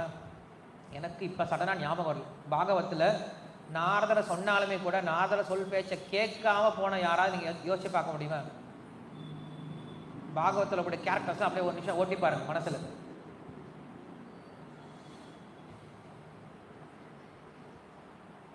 எனக்கு தெரிஞ்ச ஞாபகம் இல்லை எனக்கு. நாரதர் பேச்ச குபேரனுடைய பசங்க, அவங்க அசுரர்கள், கரெக்ட். குபேரனுடைய பசங்க நாரதரோட பேச்சை கேட்கல. நாரதரோட பேச்சை கேட்கலன்னு சொல்ல முடியாது, நாரதரை கண்டுக்காமல் இருந்தாங்க. அப்புறம் நாரதரை பார்த்த பிறகு அவங்க மாறினாங்க, அப்புறம் சாபம் கொடுத்து அமிச்சிட்டார் வச்சுக்கோங்களேன். இங்கே துருவன் கிட்ட என்ன பண்ணார், அவர் நேரடியாகவே உபதேசம் பண்ணார், இப்படி இருப்பான்னு சொல்கிறாரு. அவன் என்ன பண்ணிட்டான், முடியாது சுவாமி நான் கிளம்புறேன்ட்டான். ஏன்னா வாசனை இருக்கு இல்லையா, அந்த வாசனை என்ன பண்ண முடியாது, யாருமே கட்டுப்படுத்தலாம் முடியவே முடியாது. அப்போ என்ன பண்ணார் தெரியுமா, நாரதர் அவனுடைய வாசனையை என்ன பண்ணார், சேனலைஸ் பண்ணி விட்டார். உனக்கு ரோஷம் இருக்குல்லடா, ரோஷம் இருக்கா இல்லையா, அந்த ரோஷத்தை பக்தியில் காட்டுறா அப்படின்னு சொல்லிட்டார். உனக்கு பிடிவாதம் இருக்குல்ல, இந்த பிடிவாதத்தை நீ பக்தியில் காட்டு. உன்னால் வெற்றி அடைய முடிஞ்ச எங்கே வெற்றி அடைஞ்சு காட்டு, பக்தியில் வெற்றி அடைஞ்சு காட்டு. நீ உண்மையான சத்திரனாக இருந்தா, உண்மையான ஆண்மகனாக இருந்தா, உண்மையான ரோஷம் உள்ள ஆளாக இருந்தால் என்ன பண்ண, நீ பகவானை பார்த்துட்டு வா பார்க்கலாம் அப்படின்னு சொல்லிட்டு என்ன பண்ணுறாரு, டக்குன்னு திருப்பி விட்டார். இதுதான் ஒரு குரு செய்ய வேண்டிய வேலை. நமக்கு சாஸ்திரம் இதை தான் செய்யுது, நல்லா புரிஞ்சுக்கோங்க. நமக்கு பகவான் இதுதான் செய்கிறாரு, சாஸ்திரம் இதுதான் செய்யுது. சாஸ்திரம் என்ன சொல்லுது அப்படின்னா, இல்லை பகவான் என்ன செய்கிறார் அப்படின்னா, நமக்குள்ள வாசனைகள் இருக்கு இல்லையா, அந்த வாசனைகளை சரியாக திருப்பி விடுறாங்க, சேனலைஸ் பண்ணி விடுறாங்க. ஒருவனுக்கு சாப்பிடணும், நல்லா சாப்பிடணும் அப்படின்னு ஆசை இருக்குது. அப்போ தெரியுமா சாஸ்திரம் சொல்லுது, நீ சாப்பிடணும்னு ஆசைப்படலடா, பகவானுக்கு நைவேத்தியப்பட்டு சாப்பிட்றா அப்படின்னு சொல்லுது. அப்போ சாப்பிட்ற ஆசை என்ன பண்ணுறது, தூய்மைப்படுத்திடுது, அவ்வளோதான். உனக்கு காம வாழ்க்கையை அனுபவிக்கணும் அப்படின்னு ஆசை இருக்கு இல்லையா, திருமணம் செஞ்சுக்கோ இல்லையா. அப்போ இந்த காம வாசனை அப்படிங்கிறது எல்லாரோட இதயத்தில் இருக்குது, எல்லாருடைய சித்தத்தில் இருக்குது. அப்போ சாஸ்திரம் என்ன பண்ணுது, அந்த காம வாசனையை திருப்பி விட்டுடுது. எதுக்கு திருப்பி விடுது, தூய்மைப்படுத்துவதற்காக திருப்பி விட்டுடுது. எப்படி திருப்பி விடுது, விவாகம் அப்படிங்கிற விஷயத்தில் திருப்பி விட்டுடுது. சாஸ்திரம் தான் சொல்லுது, கல்யாணம் பண்ணிக்கோங்க, குழந்தை பெற்றுக்கொள்ளுங்கள் சொல்லுது. குழந்தை பெறதுன்னு எப்படி குழந்தை பிறக்க முடியும், கண்ணை மூடிட்டு உட்காந்தா குழந்தை பிறக்கவா என்ன, கண்டிப்பாக காம வாழ்க்கையில் ஈடுபட தான் குழந்தை பெற முடியும். அப்ப சாஸ்திரம் ஏன் காம வாழ்க்கையில் ஈடுபட சொல்லுது அப்படின்னா, சாஸ்திரம் காம வாழ்க்கையில் ஈடுபட சொல்லல, நம்முடைய காம வாழ்க்கையை தூய்மைப்படுத்த சொல்லுது. ஸோ அதான் என்ன பண்ணுதுன்னா, சாஸ்திரம் சொல்லி கொடுக்குது, நம்முடைய வாசனைகளை, தீய வாசனைகளை தூய்மைப்படுத்துவதற்காக நம்மளுக்கு என்ன பண்ணுது, அறிவுரைகளை, இன்ஸ்ட்ரக்ஷன்ஸை கொடுக்குது. அதுதான் அங்கே பண்ணார். என்ன பண்ணார், அவனுக்கு இருக்கக்கூடிய பௌருஷத்தை என்ன பண்ணார், திருப்பி விட்டார். அவன் என்ன பண்ணான், போய் தபஸ்யம் செய்தான். தபஸ்யத்தினால யார் கிடைச்சாங்க, பகவானுடைய தரிசனத்தை கிடைச்சது. இப்போ அவனுடைய வாசனை என்ன ஆனது, இப்போ அந்த கோபம் என்ன ஆனது, முழுமையா போயிடுச்சு. அவனுக்கு பகவான் சொல்றாரு, உனக்கு நான் பெரிய வரம் கொடுக்கறப்பான்னு சொல்லி சொல்றாரு. அவன் என்ன தெரியுமா சொன்னான், எனக்கு ஒரு வரம் வேணாம் சுவாமி, எனக்கு நீங்க இருந்தா மட்டும் போதும் அப்படின்னு சொல்லிட்டான். இப்ப என்ன ஆனது அப்படின்னா, அவனுடைய வாசனை தூய்மை அடைஞ்சது. அதே சமயத்தில் அவனுக்கு என்ன கிடைச்சது, பகவானுடைய தரிசனமும் கிடைச்சது. இதுவே அந்த துருவன் நாரதரை பார்க்கல அப்படின்னு என்ன இருக்கும், யோசிச்சு பாருங்களேன். துருவ மகாராஜன் நாரதரை பார்க்கல, நாரதர் கிட்ட இந்த அறிவுரைகளை பெறல அப்படின்னா அவன் என்ன மாறி இருப்பான், இன்னொரு ஹிரண்யகசிபா மாறி இருப்பான், வேற ஒன்றும் கிடையாது. ஏன்னா ஹிரண்யகசிபு என்ன பண்ணா, பயங்கரமான தவம் பண்ணான். துருவன் என்ன பண்றான், பயங்கரமான தவம் பண்றான். ரெண்டு தவத்துக்கும் உள்ள வித்தியாசம் என்ன அப்படின்னா, இந்த தவமானது ஒரு பக்தனுடைய வழிகாட்டுதல கீழே செய்யப்பட்ட தவம். அந்த தவத்தினால என்ன ஆனது அப்படின்னா, தவத்தினுடைய பலனும் கிடைச்சது, அவனுடைய வாசனையும் தூய்மையானது. துருவனுக்கு என்ன கிடைச்சது, துருவலோகம் கிடைச்சது, சாகாவரம் தானே. பிரம்மதேவன் இருக்கிற வரைக்கும் என்ன பண்ண முடியாது, துருவனை யாருமே அழிக்கவே முடியாது. எந்த தேவனும் அங்க போக முடியாது, எந்த அசுரனும் போக முடியாது, எந்த ஆயுதங்களும் அங்க போக முடியாது. பகல் இரவு ராத்திரி அப்படின்னு சொல்லிட்டு என்ன பண்ண முடியாது, எப்பயும் அந்த துருவ நட்சத்திரத்தை போய் யாருமே அழிக்க முடியாது. அவனுக்கு என்ன வரம் கிடைச்சது அப்படின்னா, துருவனுக்கு என்ன வரம் கிடைச்சது, சாகா வரம் தான் கிடைச்சிருக்கு. ஆமாவா இல்லையா? பிரம்மதேவன் நினைச்சா கூட என்ன பண்ண முடியாது, துருவனை அழிக்க முடியாது. பகவான் சாகா வரம் தான் கொடுத்திருக்கார். ஹிரண்யகசிபு என்ன வரம் கேட்டானோ அதே வரத்தை தான் யார் கொடுத்திருக்காரு, பகவானும் துருவனுக்கு கொடுத்திருக்காரு. ஆனால் இங்க என்ன ஆகுது அப்படின்னா, அவனுடைய வாசனையான தூய்மைப்படுத்தப்பட்டிருக்கு. என்ன வாசனை தூய்மைப்படுத்தப்பட்டிருக்கு, நான் அப்படின்ற வாசனை தூய்மைப்படுத்தப்பட்டிருக்கு. துருவன் என்ன ஆயிட்டான் அப்படின்னா, நான் உன்னுடைய சேவகன் அப்படின்ற எண்ணத்துக்கு வந்துட்டான், ஆத்ம ஞானத்துக்கு வந்துட்டான் இல்லையா?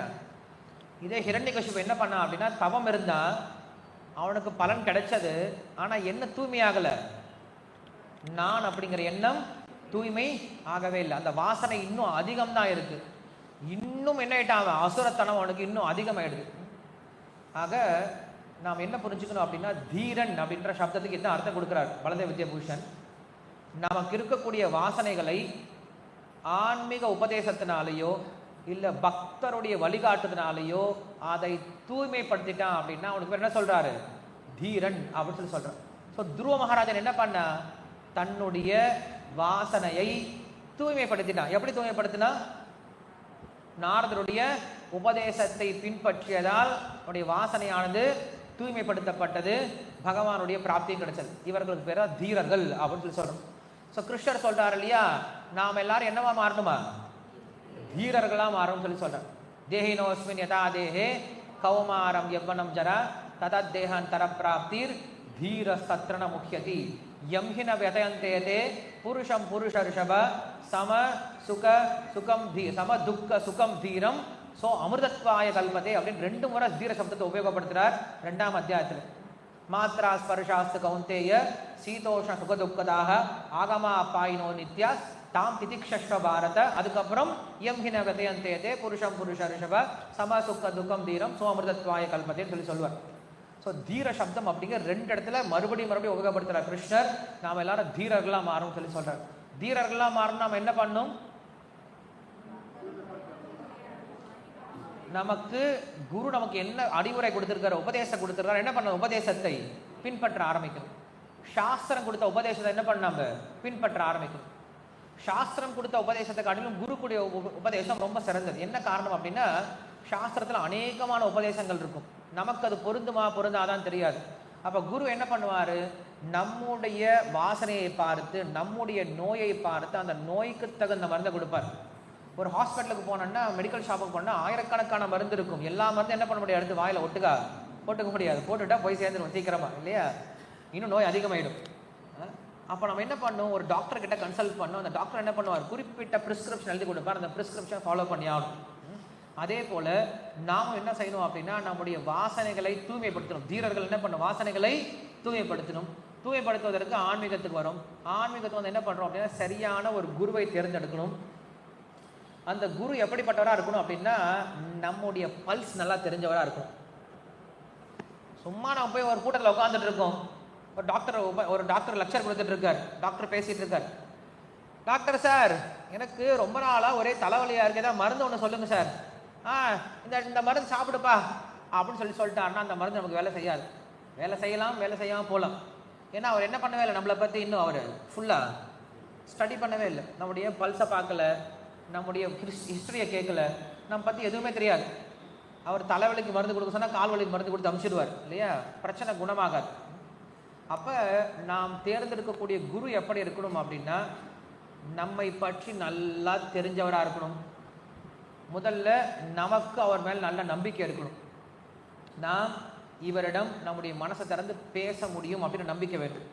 ஏன்னா குரு எதற்காக இருக்கார் அப்படின்னா, நம்முடைய மனசில் இருக்கக்கூடிய சந்தேகங்களை, மனசில் இருக்கக்கூடிய தவறான பழக்கங்களை தீர்ப்பதற்கு தான் குரு இருக்கார். ஸோ நம்ம குரு கிட்ட இருந்து ஒரு விஷயத்தை மறைக்கிறோம் அப்படின்னா என்ன அர்த்தம், நமக்கு அவங்க குருவே இல்லை அப்படின்னு அர்த்தம். நாம் இன்னும் அவங்கள குருவாகவே ஏற்றுக்கவே இல்லை அப்படின்னு அர்த்தம். டாக்டர் கிட்ட போனால் என்ன பண்ணும், எல்லாத்தையுமே ஓப்பனாக பேசி ஆகணும். நீங்கள் ஓப்பனாக ஒருத்தர்கிட்ட பேசவே முடியல, என்ன பண்ண முடியாது, உங்களுடைய நோயை குணப்படுத்தவே முடியாது. அப்போ நீங்கள் என்ன பண்ண முடியாது, அந்த டாக்டர்கிட்டையே போகக்கூடாது. நீங்கள் என்ன பண்ணணும், எந்த டாக்டர்கிட்ட நீங்கள் மனசு விட்டு பேச முடியுமோ, ஓப்பனாக பேச முடியுமோ, அவங்ககிட்ட தான் நீங்கள் என்ன பண்ணணும், போய் இன்ஸ்ட்ரக்ஷன்ஸை மருந்தை கேட்டு வாங்கிக்கணும். ஸோ அதே போல் என்ன பண்ணுறோம் அப்படின்னா, நம்முடைய சம்பிரதாயத்துலேயும் தீக்ஷா குரு அப்படின்னு ஒருத்தங்க இருக்காங்க, சீக்ஷா குரு அப்படின்னு ஒருத்தங்க இருக்காங்க. தீக்ஷா குரு என்ன பண்ணுவார்னா, நம்மளை சம்பிரதாயத்தில் சேர்த்து விட்டுருவார், கனெக்ஷனை விட்டுருவார், இல்லையா? நாம் எல்லாரும் கௌடி சம்பிரதாயத்தில் வரணும். ஸோ கௌடி சம்பிரதாயத்துக்கு நம்மளுக்கு கனெக்ஷன் கொடுக்கணும், இல்லையா? அந்த கனெக்ஷன் கொடுக்கறதுக்கு நமக்கு யார் இருக்காங்க, தீக்ஷா குரு இருக்காங்க. அவங்க என்ன பண்ணுவாங்க, நம்மளை கொண்டு வந்து சம்பிரதாயத்தில் கனெக்ட் பண்ணி விட்டுருவாங்க. கனெக்ட் பண்ணி விட்டதுக்கப்புறம் நம்ம என்ன பண்ணணும், அதுக்கப்புறம் நம்மளை கேர் எடுத்துக்கணும், இல்லையா? அவங்க தான் யார் பேர் நம்ம சொல்கிறோம், சிக்ஷா குரு அப்படின்னு சொல்கிறோம். நம்ம கௌடிய சம்பிரதாயம் அப்படிங்கிறது தீக்ஷா குருவை காட்டிலும் சீக்ஷா குருக்கு தான் ரொம்ப பிராதானியம் அதிகம். நீங்கள் பார்த்தீங்கன்னா ஷட கோஸ்வாமிகள் 6 கோஸ்வாமிகள் இருக்காங்க. இந்த 6 கோஸ்வாமிகளில் 2 கோஸ்வாமிகள் தான் சைத்தன்ய மகாபிரபு கிட்ட நேராக தீட்சை வாங்கினவங்க. மற்றவங்க எல்லாம் என்னதான் சிக்ஷை வாங்கினவங்க மட்டும்தான். நம்முடைய கௌர கிஷோதாஸ் பாபாஜி மகாராஜிலேருந்து ஆரம்பித்து பார்த்தோம் அப்படின்னா, பக்தி வினோத் டாக்கூர்லேருந்து ஆரம்பித்து ஜெகநாதாஸ் பாபாஜி மகாராஜ், இவங்க எல்லாரும் பார்த்தோம் அப்படின்னா இவங்க எப்படிப்பட்டவங்களாக தான் இருந்தாங்களா, இவங்க தங்களுடைய சிக்ஷா குரு கிட்ட இருந்தால் என்ன பண்ணியிருக்காங்க, சிக்ஷா வாங்கிட்டாங்க. தீக்ஷா குரு வேறையாக இருப்பாங்க, சிக்ஷா குரு வேறையாக இருப்பாங்க. ஆக நம்ம என்ன புரிஞ்சுக்கணும், நம்ம எல்லாருக்கும் தீக்ஷா குரு வேறு வேறையாக இருக்கலாம். நம்ம என்ன பண்ணோம்னா, ஆன்மீகத்துக்கு வந்ததுக்கப்புறம் நமக்கு தகுந்த சீக்ஷா குரு நம்ம என்ன பண்ணோம், தேர்ந்தெடுக்க முயற்சி பண்ணணும். நாம் யாரோட ரொம்ப கம்ஃபர்டபுளாக இருக்க முடியும், யார் இடத்துல நம்ம மனசை விட்டு பேச முடியும், யார் இடத்துல நம்ம குறைகள்லாம் சொல்ல முடியும். குறைகள் அப்படின்னா வீட்டில் கஷ்டமாக இருக்குது, பணம் கஷ்டமாக இருக்குது, கல்யாணம் ஆகலை, இந்த குறை கிடையாது. இந்த கஷ்டத்தெல்லாம் பேசுறதுக்கு குரு கிடையாது. தயவு செஞ்சு போய் குரு கிட்ட இந்த கஷ்டம் சொல்லிட்டு இருக்காதிங்க. பொண்ணு கல்யாணமே ஆக மாட்டேங்குது, பையனுக்கு ஸ்கூலில் சேர்த்த முடிய மாட்டேங்குது, இதெல்லாம் குரு கிட்ட போய் பேசக்கூடாது. இதெல்லாம் உங்கள் ஹஸ்பண்ட் கிட்ட பேசுங்க, இல்லை ஒய்ஃப் கிட்ட பேசிக்கோங்க. குரு கிட்ட போனோம் அப்படின்னா ஆன்மீக விஷயங்களை கேட்டு தெரிஞ்சுக்கோங்க. எங்கள் குரு மகாராஜ் பார்த்தோம் அப்படின்னா வெளில போர்டில் எழுதி போட்டிருப்பார், வெளில ஒரு பேப்பர் எழுதி ஒட்டியிருப்பாங்க. என்ன ஒட்டியிருப்பாங்க அப்படின்னா, உள்ளே வந்தீங்க அப்படின்னா மகாராஜ் கிட்ட, Maharaj how are you, where are you travelling, இந்த மாதிரி கொஸ்டினை அவாய்ட் பண்ணிடுங்க அப்படின்னு சொல்லி எழுதியே போட்டிருப்பாங்க. ஏன்னா குரு கிட்ட போய் உட்காந்து என்ன பண்ணக்கூடாது, நீங்கள் எப்படி இருக்கீங்க, அடுத்தது எங்கே போக போகிறீங்க, இப்போ எங்கேருந்து வந்திருக்கீங்க, காலையில் என்ன சாப்பிட்டீங்க, நாளைக்கு என்ன சாப்பிட போகிறீங்கன்னு எல்லாம் பண்ணக்கூடாது. போய் குரு கிட்ட இதெல்லாம் கேட்டுடக்கூடாது. குரு கிட்ட என்ன கேட்கணுமோ அதை கேட்கணும். ஒரு உயர்ந்த நபர்கிட்ட போயிட்டு இந்த மாதிரி விஷயங்கள்லாம் கேட்கக்கூடாது. நமக்கு இப்போ ஒரு பெரிய விஞ்ஞானி ஒருத்தர் வந்திருக்காரு, அவர்கிட்ட என்ன பண்ணும், விஞ்ஞானபூர்வமான கேள்விகளை கேட்கணும். அவர்கிட்ட போய், சார் டைம் என்ன சார், கொஞ்சம் சொல்லுங்களேன் சார், என்ன அடே என்னுடைய என்னுடைய லெக்சரை கேட்கறதுக்கு என்கிட்ட டைம் அப்பாயின்மெண்ட் கேட்டு நிறைய பேர் காத்துட்டு இருக்காங்க என்கிட்ட பேசணும்னு சொல்லிட்டு. உனக்கு டைம் கொடுத்தா என்ன பண்ணுறேன் வந்து என்கிட்டயே டைம் நான் கேட்டுட்டு இருக்கேன், என்னடா பிரயோஜனம்? அதுபோல் நம்ம என்ன பண்ணோம் அப்படின்னா, நாம் பக்தர்களை சந்திக்கிறது நம்முடைய வாழ்க்கையில் ரொம்ப அபூர்வமான விஷயம். அப்படியே பக்தர்களை சந்தித்தோம் அப்படின்னா அந்த பக்தர்கிட்ட இருந்து நம்ம என்ன கேட்கணுமோ அந்த விஷயத்தை கேட்கணும். அப்படி கேட்டோன்னா அந்த பக்தர்களுக்கும் சந்தோஷமாக இருப்பாங்க, நாமும் பிரயோஜனப்படலாம். இல்லைன்னா நாம் என்ன பண்ணுவோம், அந்த பக்தரையும் சேர்ந்து கீழே இழுக்கிறோம், நாமும் கீழே போயிட்டே இருக்கும். கொஞ்ச நாள் என்ன பண்ணுவாங்க, அந்த பக்தர் நம்மகிட்ட பேச நிறுத்திடுவாங்க. எப்போ பார்த்தாலும் நல்லா இருக்கீங்களா, சாப்பிட்டீங்களா, நல்லா இருக்கீங்களா, சாப்பிட்டீங்களான்னு கேட்டால் நிறைய பக்தர்கள் இது பிடிக்கவே பிடிக்காது. எப்படியும் நல்லா இருக்க போகிறது கிடையாது அந்த உலகத்தில், இல்லையா? யாரும் நல்லா இருக்கிறதும் கிடையாது.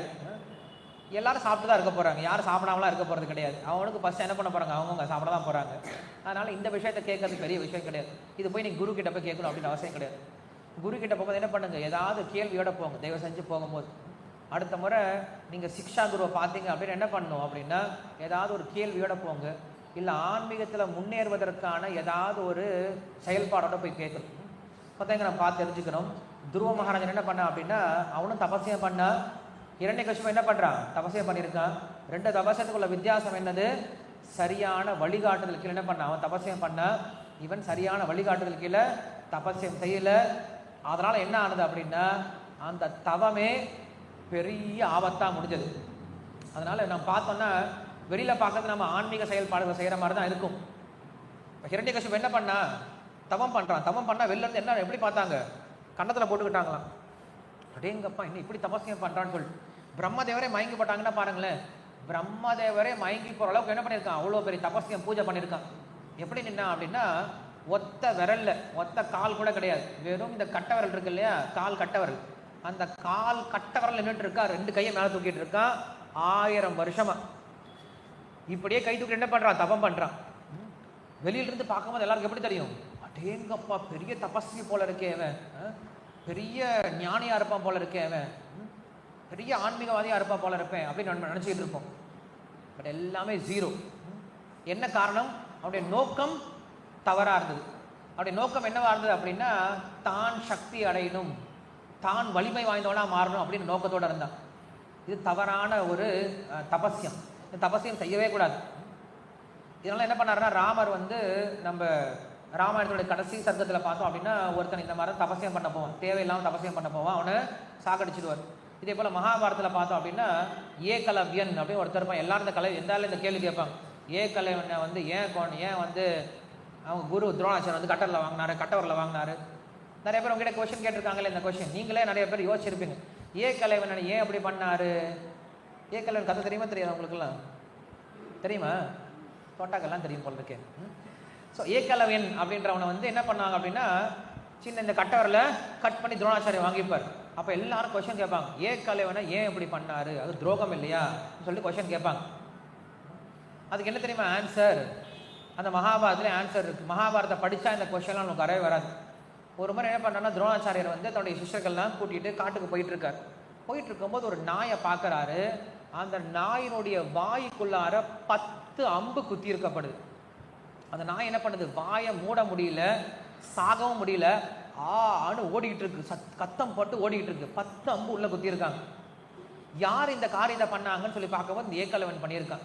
இந்த ஏகலவ்யன் என்ன பண்ணுறான், அவனுக்கு நல்ல வில்வித்தை தெரியும் அப்படின்றதுனால இந்த மாதிரி என்ன பண்ணுறான், உயிரினங்களை தேவையில்லாமல் என்ன பண்ணியிருக்கான், நிறைய துன்புறுத்திட்டு இருக்கான். அப்போ அவன் என்ன பண்ணான்னா, நான் வந்து உங்ககிட்ட இந்த மாதிரி வில்வித்தையை கற்றுக்கணும் அப்படின்னு வந்து நிற்கிறான். துரோணாச்சாரியர் என்ன பண்ணார், உனக்கு சொல்லிக் கொடுக்க முடியாதுப்பா அப்படின்னு சொல்லிட்டார். ஏன் சொல்லிக் கொடுக்க முடியாதுன்னு சொன்னார், ஏன்னா அவன் என்ன பண்ணுவான், கற்றுக்கிட்டு இந்த காரியம் தான் பண்ண போகிறான், வேற ஒன்றும் பண்ண மாட்டான். இப்போ நாளைக்கு வந்து ஒரு டெரரிஸ்ட் வந்து நிற்கிறான், அட்டாமிக் பாம் பண்ணுறான், நம்ம ஆட்டம் இதில் நியூக்ளியர் ரிசர்ச் சென்டர் இருக்குல்ல, அங்கே வந்து நிற்கிறான், எனக்கு வந்து ஆட்டம் பாம் பண்ணுறது சொல்லிக் கொடுங்க அப்படின்னு வந்து நிற்கிறான். ஆவோ ஜி ஆவோ பைட்டோ நம்ம அப்போ சிக்காயங்கி அப்படின்னு சொல்லிட்டு யாரும் சொல்லிக் கொடுக்க மாட்டாங்க. டேய் ஃபஸ்ட்டு அவனை துரத்தி விட்றான் அப்படின்னு சொல்லி துரத்தி விட்டுருவாங்க இல்லையா. என்ன காரணம், ஏன்னா அவன் என்ன பண்ணுவான், கண்டிப்பாக கற்றுக்கிட்டு மனுஷங்க மேலே பாம்பு போட ஆரம்பிச்சிடுவான். அதனால் அவன் சொல்லிக் கொடுக்க மாட்டாங்க.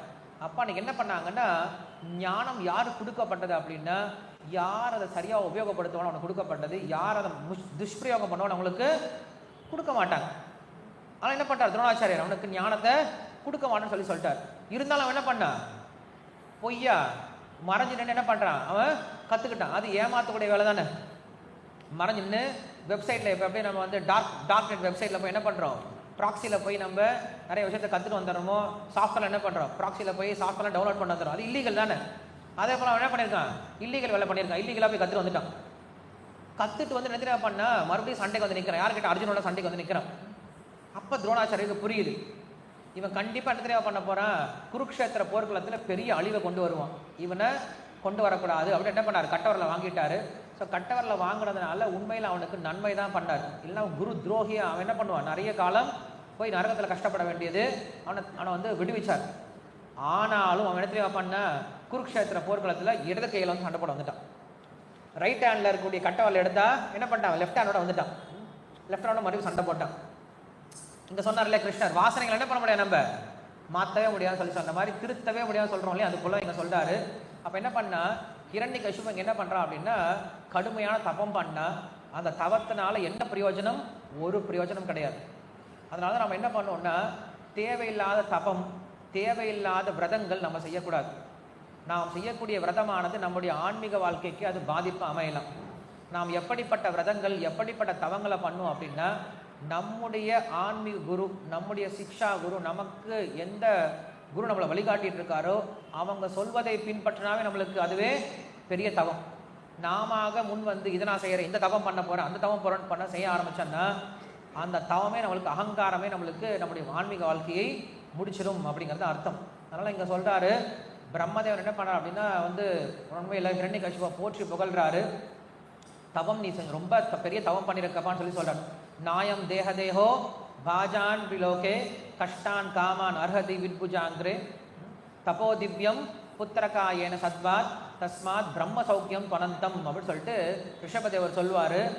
மனிதன் அப்படின்னாவே மனிதனுக்கு உண்டான ஒரு ஸ்பெஷல் குவாலிட்டியை பற்றி பேசுகிறார். இப்போ நான் வந்து ஒவ்வொருத்தர்கிட்ட ஒவ்வொரு உயிரினத்தை பற்றி கேட்குறேன். குரங்கு அப்படின்னா உங்களுக்கு என்ன ஞாபகம் வரும், தாவிக்கிட்டே இருக்கிற ஞாபகம் வரும். யானை அப்படின்னு என்ன ஞாபகம் வரும், பெரிய பெரிய வெயிட்டை தூக்கக்கூடிய ஞாபகம் வரும் இல்லையா, பெரிய பெரிய வெயிட்டை தூக்கி வைக்கும். இன்னைக்கு பிச்சை எடுக்கிறதுக்காக யூஸ் பண்ணுறாங்க. குதிரை அப்படி சொன்னால் என்ன ஞாபகம் வரும், வேகமாக ஓடுறது ஞாபகம் வரும். குயில் அப்படி சொன்னால் என்ன ஞாபகம் வரும், ரொம்ப அழகா பாடுவது ஞாபகம் வரும் இல்லையா. கழுகுன்னு சொன்னால் என்ன ஞாபகம் வரும், மேலே பறந்தாலும் அதனுடைய பார்வை ரொம்ப ஷார்ப்பாக இருக்கும். நாயின்னு சொன்னால் என்ன ஞாபகம் வரும், பாதுகாக்கிறது, நன்றி விசுவாசத்தோடு இருக்குதுலாம் ஞாபகம். மனிதன் சொன்னால் என்ன ஞாபகம் வரும், நம்மளே யோசிக்கிறோம்ல, மற்றதெல்லாம் ஈஸியாக சொல்லிடுறோம். இதுனா இப்படி தான் இருக்கும், இதுனா இப்படி தான் இருக்கணும், ஈஸியாக தெரிஞ்சிடும். மனுஷனா எப்படி சார் இருப்பான், ஐயோ கஷ்டமான கேள்வி கேட்டீங்களே, அது மனுஷங்கிட்டே கேட்டீங்களே இல்லையா. ஏன்னா நான் இப்போ சொன்னேன் இல்லையா, கொஞ்ச நேரத்துக்கு முன்னாடி சொன்னேன்ல, நம்மக்கிட்ட எல்லா வாசனையும் உள்ளே இருக்கிறதுனால மனுஷன் ஒவ்வொரு நாள் ஒவ்வொரு விதமாக இருப்பான். ஒரு நாள் அண்ணன் சிங்க மாதிரி இருப்பார், ஒரு நாள் அண்ணன் குரங்கு மாதிரி தாவுவார், ஒரு நாள் அண்ணன் பண்ணி மாதிரி போட்டு உருண்டுட்டு இருப்பார். நேற்று இன்னும் கொஞ்ச நாள் நடக்க போகுது. பொங்கல் கடைசி நாளில் நிறைய அண்ணனுங்க என்ன பண்ணுவாங்க, எல்லாம் ஃபுல்லாக தீர்த்த பிரசாதத்தை குடிச்சிட்டு எல்லாரும் டிச்சு பதில் பண்ணி மாதிரி சுற்றிட்டு இருப்பாங்க இல்லையா. ஸோ ஒரு நாள் இப்படி இருப்பாங்க. அப்போ நாம் என்ன பண்ணுறோம், மற்ற மிருகங்களை போல் வாழ்ந்துட்டு இருக்கோம். ஆனால் மனிதனுக்கே உண்டான ஒரு குணம் இருக்கான். அந்த குணம் என்ன தெரியுமா, தவம் அப்படின்னு சொல்கிறார். ஸோ மனுஷன்னா எப்படி இருக்கணுமா, அவன் தபஸ்யம் இருக்கணுமா. அவனுக்கு பேர் என்ன சொல்கிறாங்க, மனிதன் அப்படின்னு சொல்கிறாங்க. தவம் அப்படின்னா என்னது, தப ஆலோசனை அப்படின்னு தாத்து சம்ஸ்கிருதத்தில். தபம்னா ஆலோசனை அப்படின்னு சொல்லி சொல்கிறார். ஆலோசனை என்னது, திங்கிங், இல்லை நாலேஜை கெயின் பண்ணுறது, இல்லை யோசனை அப்படின்னு சொல்லி சொல்கிறோம். ஸோ மனுஷன் என்ன தெரியுமா பண்ணும், ஆலோசனை பண்ணிகிட்டே இருக்கணுமா, நாலேஜை நிறைய கெயின் பண்ணிகிட்டே இருக்கணுமா. எதை பற்றி ஆலோசனை பண்ணும், மற்றவங்களுக்கு நான் எப்படி நன்மை செய்யணும் அப்படிங்கிற விஷயத்தை என்ன பண்ணிகிட்டே இருக்கணும், மனுஷன் ஆலோசனை பண்ணிகிட்டே இருக்கணுமா. அதனால பேர் அவனுக்கு பேர் மனுஷன் சொல்லி சொல்கிறோம். இனிமேல் யாராவது கேட்டால் என்ன பண்ணுங்க, தயவு செஞ்சு இந்த குணங்களை சொல்லுங்க. மறுபடியும் முழிச்சிட்டு இருக்கான். நம்ம எல்லாரும் யார் தான், மனுஷங்க தான். மனுஷனுக்கே உண்டான குணம் இதுதான், தவம் அப்படிங்கிறது. அப்போ அங்கே சொல்கிறாரு, ரிஷபதேவர் சொல்கிறாரு, ஒவ்வொரு மனுஷன் என்ன பண்ணும், தவம் பண்ணும் அப்படின்னு சொல்லி சொல்கிறார். தவம்னா என்ன சொன்னேன், மற்றவர்களுக்கு என்ன நன்மை செய்யணும் அப்படின்னு யோசிக்கிறதுக்கு பேர் என்ன சொல்கிறோம், தவம் அப்படின்னு சொல்லி சொல்கிறோம். மற்றவங்க நன்மைக்காக உழைப்பதுக்கு பேர் தான் தவம் அப்படின்னு சொல்லி சொல்கிறோம். இங்க ஹிரண்யகசிபு என்ன பண்றான்? தவம் பண்றான். இது தவம் தானே அப்படின்னா அங்க சொல்றாரு, வெறும் தவத்தை பத்தி சொல்ல அவரு. தபோ திவ்யம் புத்திரகாயேன சத்வா தஸ்மாத் பிரம்ம சௌக்கியம் துவனந்தம் அப்படின்னு சொல்றார். நீ தவம் பண்ணணும். எப்படிப்பட்ட தவம் தெரியுமா பண்ணும்? திவ்யமான தவம் பண்ணும் அப்படின்னு சொல்றார். திவ்யமான தபஸ்னா என்னது? பகவானோட சேர்த்து தபஸ்யம் பண்ணும் அப்படின்னு சொல்றார். நம்முடைய தவமானது எப்ப பகவான் இல்லாம நடக்குதோ அந்த தவமானது பிரயோஜனம் இல்லாம போயிடும். இங்க ஹிரண்யகசிபு பண்ண தவம் மாதிரி. இன்னைக்கு நிறைய விஞ்ஞானிகள் என்ன பண்றாங்க? பெரிய தவம் பண்றாங்க. உட்காந்து ஆராய்ச்சி கூட்டத்தில் என்ன பண்றாங்கன்னா நிறைய தவம் செய்து நிறைய விஷயத்தை கண்டுபிடிக்கிறாங்க. அந்த தவம்லாம் பகவானோட தொடர்பு இல்லாதனால என்ன ஆகுது? அந்த தவம் நம்மளுக்கு பெரிய பிரச்சனையாக வந்து முடியுது. பிளாஸ்டிக்ல இருந்து ஆரம்பிச்சு நம்ம பார்த்தோம்னா விஞ்ஞானிகள் நமக்கு பிரயோஜனமா நிறைய விஷயத்தை உற்பத்தி பண்ணி கொடுத்துருக்காங்க. ஆனா அவங்க உற்பத்தி பண்ண விஷயம் எல்லாம் நமக்கு ஏதோ ஒரு வகையில உதவிகரமா இருந்தாலும் நூற்றுக்கணக்கான வகையில் நமக்கு அதை என்ன கொடுக்குது? பிரச்சனை தான் கொடுக்குது. ஏன் பிரச்சனை கொடுக்க தெரியுமா? அவங்க தவமாகியது பக்தியோட சேர்ந்து கிடையாது. எப்ப தவமானது பக்தியோட சேருதோ அந்த தவம் உலகத்துக்கே நன்மை கொடுக்கக்கூடிய தவமா மாறும். எப்ப தவமானது பக்தியோட சேரலையோ அந்த தவமானது உலகத்துக்கே பெரிய பிரச்சனையா முடியும். இங்க ஹிரண்யகசிபு பண்ற மாதிரி. அதனால நாம் மனிதரா பிறந்த நம்ம எல்லாருக்கும் இந்த தவம் அப்படிங்கிற குணம் இருந்துட்டு இருக்கு. நம்ம எல்லாரும் என்ன பண்றோம்? கண்டிப்பா கஷ்டப்பட்டு உழைக்கிறோம். ஆமாவா இல்லையா? மனைவி என்ன பண்றாங்க? வீட்டுல கஷ்டப்பட்டு உழைக்கிறாங்க. யாருக்காக? குடும்பத்திற்காக. குடும்பத்திற்காக சமைச்சு வைக்கிறது, சுத்தம் பண்றது, குழந்தைகளை பார்த்துக்கிறது, துணி துவைக்கிறது, வீட்டை பராமரிக்கிறது. தனக்காக பண்ணல, எல்லாத்தையும் மற்றவங்க நன்மைக்காக கடும் தவமா உழைக்கிறாங்க. கணவன்மார்கள் ஆண்கள் என்ன பண்றாங்க? அவங்களும் குடும்பத்திற்காக ஓடி ஓடி உழைக்கிறாங்க. காலையிலேருந்து நைட் வரைக்கும் கஷ்டப்படுறாங்க. எதுக்காக? குடும்பம் நல்லா இருக்கணும் அப்படின்னு சொல்லிட்டு இல்லையா? தலைவர் என்ன பண்றாங்க? மக்களுக்காக உழைக்கிறாங்க. மக்கள் என்ன பண்றாங்க? நாட்டுக்காக உழைக்கிறாங்க. குரு என்ன பண்றாரு? சிஷ்யர்களுக்காக உழைக்கிறாரு. சிஷ்யர்கள் என்ன பண்றாங்க? குருவுக்காக உழைக்கிறாங்க. பகவான் என்ன பண்றாரு? பக்தர்களுக்காக ஆசீர்வாதம் பண்றதுக்காக வர்றாரு. பக்தர்கள் என்ன பண்றாங்க? பகவானுக்கு சேவை பண்றாங்க. ஸோ இப்படி பார்த்தோம் அப்படின்னா பரஸ்பரம் இந்த உலகத்துல எல்லாரும் என்ன பண்றாங்க? சேவை, தவம் அப்படிங்கிற விஷயத்த தொடர்ந்து செஞ்சுக்கிட்டே இருக்காங்க. ஆனா இன்னைக்கு ட்ரெண்ட் மாறி போயிடுச்சு. இன்னைக்கு மனுஷங்க என்ன தெரியுமா பண்றாங்க? தான் கஷ்டப்பட்டு சம்பாதித்த பணத்தை, தவத்தை என்ன பண்றாங்கன்னா கொண்டு போய் டிச்சில் கொட்டிட்டு வர மாதிரி கொட்டிட்டு வராங்க. ரொம்ப கஷ்டப்பட்டு பணம் சம்பாதிக்கிறாங்க. பணம் சம்பாதிச்சு என்ன பண்றாங்க? காலையில போய் இந்த கல்லு தூக்க போறாங்க இல்ல, இந்த சிமெண்ட் கல்லு லோடெல்லாம் தூக்குறாங்க இல்ல, அவங்க என்ன பண்றாங்க? தூக்கிட்டு வராங்க. காலையிலிருந்து கஷ்டப்பட்டு உழைக்கிறாங்க, மூட்டை தூக்கிறாங்க. 1000 ரூபாய் கிடைக்குது. கிடைச்ச 1000 ரூபாய் எங்க தூக்கிட்டு போறாங்க? அவங்க சாயந்தரம் நேரா பச்சை கலர் போர்டு போட்ட கோயிலுக்கு தான் போறாங்க. என்ன பண்றாங்க? பணத்தெல்லாம் அங்க போய் கொட்டிட்டு வராங்க. அந்த பணம் எங்க போய் சேருது? டாய்லெட்டுக்கு போய் சேருது, யூரினா போய் சேருது. அப்ப ரொம்ப கஷ்டப்பட்டு உழைச்ச அந்த உழைப்பை கொண்டு போய் எங்க கொட்டிட்டு வராங்க? கடைசியில டாய்லெட் தான் கொட்டிட்டு வராங்க இல்லையா? நம்ம காசு என்ன பண்றோம் அப்படின்னா இப்படி வீண் அடிச்சுக்கிட்டு இருக்கோம். நிறைய விஷயத்துக்கு வீண் அடிச்சுக்கிட்டு இருக்கோம். நான் இந்த உதாரணம் சொல்லியிருக்கேன் நினைக்கிறேன். சிவகாசியில் போனோம் அப்படின்னா நிறைய பட்டாசு தொழிற்சாலை, நிறைய பெரிய பெரிய ப்ரெஸ் கம்பெனிலாம் இருக்குது. அதில் ஒரு சிலர் சொல்லிட்டு இருந்தாங்க அங்கே நிறைய விபச்சாரம் அப்படிங்க அதிகமாக இருக்குது அப்படின்னு சொன்னாங்க. ஸோ ஒருத்தன் கஷ்டப்பட்டு உழைச்சி அங்கே பட்டாசு செய்கிறது, எவ்வளோ கஷ்டப்பட்டு உழைச்சி ஒரு பட்டாசு செஞ்சு ஒவ்வொரு ரூபாயாக சேர்த்து லட்சக்கணக்கான ரூபாய் கொடுத்தான் அப்படின்னா அவங்க என்ன பண்ணுறாங்க? அதை கொண்டு போயிட்டு தேவையில்லாத பெண்கள் இடத்துல பணத்தை போய் விட்டு வந்துடுறாங்க. அப்போ என்ன பண்ணுவோம் அப்படின்னா நம்ம கிட்ட இருக்கக்கூடிய நம்முடைய உழைப்பை, நம்முடைய கஷ்டத்தை, நம்முடைய பணத்தை என்ன பண்ணக்கூடாது? இந்த மாதிரி தேவையில்லாத விஷயங்களுக்கு செலவிட்டு வீணடிச்சிடக்கூடாது. ஹிரண்யகசிபு போல என்ன பண்ணிடக்கூடாது? நம்முடைய தபசத்தை நம்ம வீண் பண்ணிடக்கூடாது. யாரை போல மாற்றிக்கணும்? துருவனை போல மாற்றிக்கணும். அதுக்கு என்ன பண்ணணும்? நம்ம சரியான வழிகாட்டுதல் கீழே இருந்தோம் அப்படின்னா நம்ம என்ன பண்ணுவாங்க? நம்முடைய உழைப்பை நம்ம என்ன பண்ணுவோம்? கரெக்டாக சேனலைஸ் பண்ணி விட்டுருவாங்க. கிரந்தராஜ் ஸ்ரீமத் பாகவதம் கி ஜாய், ஸ்ரீல பிரபுபாத கி ஜாய்.